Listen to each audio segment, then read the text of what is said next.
আমাকে যদি স্বাধীনতার কথা জিজ্ঞেস করেন, আমি প্রথমেই বলবো ভাত। যদি জিজ্ঞেস করেন জীবিকার কথা, আমি আবারও বলবো ভাত। যদি সভ্যতা ও মানুষের কথা জিজ্ঞেস করেন, আমি বলবো পরম করুণাময় ও অশেষ দয়ালু মহান কৃষকের নামে শুরু। আপনি অ্যাথেন্সের দার্শনিকদের কথা বলতে পারেন এবং দেখাতে পারেন ইউরোপ জুড়ে রেনেসাঁর স্মৃতি। আমি তবু মগজ আর পাকস্থলীর বিতর্কে পা না রেখেই বলবো ভাত। যেহেতু মহামতি, প্লেটো, সক্রেটিস, ভিঞ্চি আর দেকার্তে সকলেই পাকস্থলীতে পুষেছেন মগজ, আর পৃথিবীর মাতৃভাষা আজও ক্ষুধা। ক্ষুধার প্রশ্নে পৃথিবীতে যুদ্ধ হয়েছে ঢের।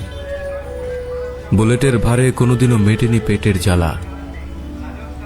যুদ্ধে বিজয়ী পতাকা জিতেছে ফের, তবু কৃষকের সামনে একই শূন্য ভাতের থালা।